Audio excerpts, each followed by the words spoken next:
The Titans are in a very interesting spot. Tennessee lost its first 2 games of the season, and questions started circling of whether or not the Titans were any good, or how long was Ryan Tannehill actually going to start. When you draft a quarterback, especially a guy like Malik Willis, there's always going to be controversy unless you're winning. Luckily for Tannehill, the Titans have won their last 4 and are looking pretty good in an absolutely horrible AFC South. Tennessee should definitely find their way into the postseason, but unless they figure out their 2 biggest issues, wide receiver and quarterback, don't expect Tennessee to make any kind of run. The Titans season didn't start exactly as well as they had hoped. Week 1, the Giants came to town, and at the time, nobody really expected them to be too good. Obviously, that's changed since. Tennessee was up 20-13 heading into the 4th quarter before the Giants scored and got the 2-point conversion to win the game. It was definitely a disappointing loss, but the Titans hit rock bottom the next week. The Titans looked absolutely horrible in week 2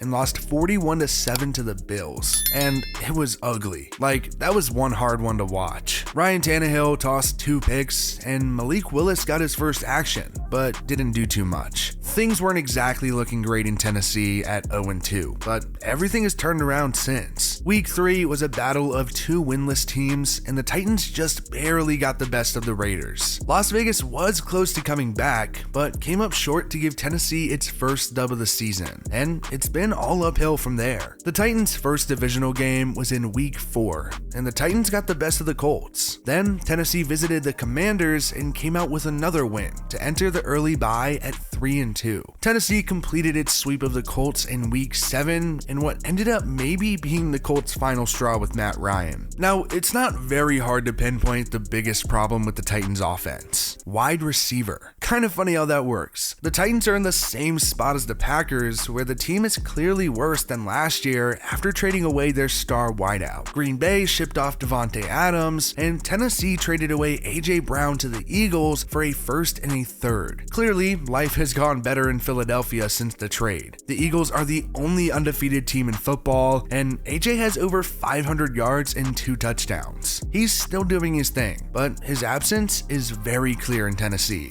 That first-round pick the Titans got was used on Treylon Burks. He was coming off of 1,100 yards at Arkansas, and Tennessee took him to essentially be A.J. Brown's replacement, a big ask. Through the first 4 weeks of the year, Burks had 129 yards, but went down with turf toe. The Titans also did trade for Robert Woods in exchange for a 6th from the Rams. He's recorded over 1,000 yards twice in his career and is clearly the Titans' number 1. Not really that great, only 230 yards and a touchdown in 6 games, but still much more productive than anyone else. The only other Titans wide receiver with over 100 yards is Nick Westbrook-Akine, a 2020 undrafted guy out of Indiana. Burks wasn't the only wide receiver the Titans took at the draft. In the 5th round, Tennessee selected Kyle Phillips out of UCLA, and he had 8 catches for 78 yards in 4 games before he suffered a hamstring injury that put him on injured reserve. So an already weak wide receiving core is now without its 2 guys drafted this past offseason. The Titans did just sign Chris Conley, who's a veteran with a couple 500-yard seasons under his belt, but the Titans have a big problem. This is a team expected to be in the postseason, and it's going to be hard to get anything done without good receivers. The good news is there are still plenty of wideouts that could get traded around before the deadline, and the Titans need to be hot on the phones trying to get one of them. Elijah Moore requested a trade out of New York, the Panthers are rebuilding, and DJ Moore very well could be moved before the deadline too, and Chase Claypool is apparently on the block. On top of that, 2 guys in Denver, Jerry Jeudy or KJ Hamler, could be moved. The Cardinals also have a ton of wide receivers worth snagging, so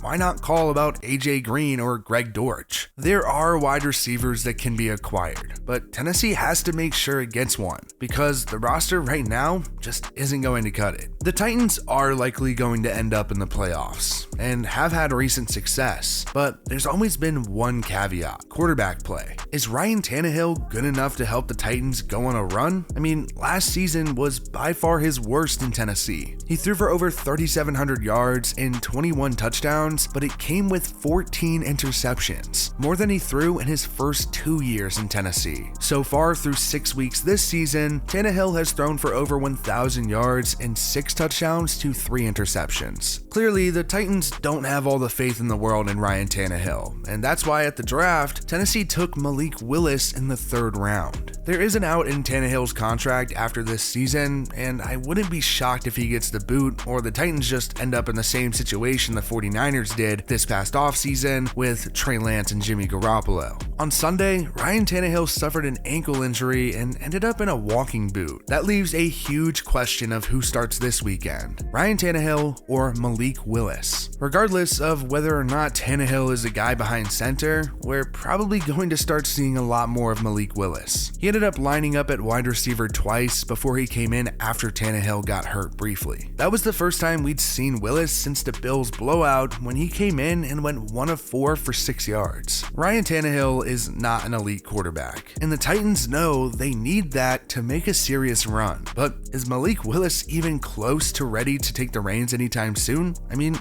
I don't know. The Titans have gotten really lucky with their situation. Basically, the AFC South is trash. The Colts are the 2nd best team in the division at 3-3-1 and have already lost to the Titans twice. Not to mention, they have already benched their starting quarterback that they just traded for and are now starting Sam Ehlinger. I mean, sadly, it's hard to imagine Frank Reich actually surviving in Indy past this season. The Jaguars look to show some promise early on in the year, but have completely fallen off the rails and are now 2-5. Finally, the Texans are still the laughingstock of the league at 1-4-1 and literally have no team direction at all and are just a mess. If the Titans were in even a somewhat competent division, it'd be a grind to the playoffs. But since they get to play in the AFC South, the division might be wrapped up before December. Playing in a weak division is going to make it easier for the Titans to have time to figure everything out before the playoffs. And really, that means maybe testing the waters and seeing if Malik Willis is anywhere close to playing. There were a lot of questions of whether or not he was even competent at reading defenses, or anything before he got drafted, which was just the nature of the offense he played at Liberty. Willis might not be ready to go for a long time, but nobody actually thinks that Ryan Tannehill is good enough to win a Super Bowl, right? I mean, that hasn't exactly stopped other quarterbacks who some might view as subpar, but still, it's going to be difficult for a guy like him to pull off, especially with that supporting cast. Wide receiver is an even bigger problem than quarterback. You can hand the ball off to Derrick Henry as much as you want, but unless the Titans can stretch the ball down the field, it's going to be damn near impossible to beat teams like the Chiefs or Bills come postseason. Tennessee has problems, but I will say, I think that Mike Vrabel and John Robinson will figure it out. I think Mike Vrabel is a very good coach, and if he believes that Malik Willis is going to give his team a better chance to win, he's going to be the one out there. I'm also willing to bet that Tennessee has been on the phones looking for a wideout for weeks too. Who knows if it all works itself out, but I'm willing to bet the Titans know exactly what they're doing.